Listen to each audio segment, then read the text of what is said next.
But that changed when Jim got there. He was always open and welcome. I could go in and see what they were working on. And that wasn't very. Oh, to be a good spy, you got to understand what you see. I stayed up with Brumos, and Jim would always make me feel welcome when I got there. And then moved over to the new shop, and it was the same thing. There was always a smile on his face. The only time I saw him when he didn't have a smile on his face, it was very short. We were at Daytona, and he was they had the 962, and he was right behind it, looking back into it to check on something, and the thing blew a flame out right on his face. And I was scared to death. I said, golly.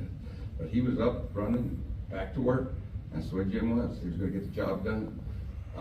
Later, when I started running the Concord Elegance in 1996, he was helping out, of course, with Brumos with the cars they brought to it, but there's a point in time I needed a good judge, particularly one who knew his work well. And what's important when you're picking a judge out, to be part of a team. And we had a judging team of about 100 judges from all over the world, including Pete Brock, who designed the Daytona Coupe and Corvette, and the vice presidents at General Motors and Chrysler. And I got people who really knew what they were working on, so I asked Jim to be a judge.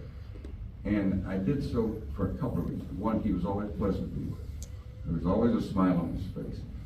He was very, very knowledgeable. He knew everything he was looking at. He didn't have to know if it was a right nut or bolt on it. He knew by looking at a car whether it was prepared right and whether it was perfect. And when you're dealing with people who bring in $1 million car to the show and they want to judge properly, they want to make sure they get a fair shake, because if you don't, if you tell them their car is ugly, it's kind of like telling their baby's ugly and his wife wears boots or something. So he had the tact to do it and the knowledge to do it. And that was important to me. He said, all through the years he was in Jacksonville, he was there always with a smile on his face, and always, for me, delivering the goods that I needed at the time. So when he moved to Phoenix, I really felt an emptiness in my life. I couldn't call him, I couldn't go by and see him. But I want you to know he was very important to me for a number of years. I don't remember, 15 years or so, right?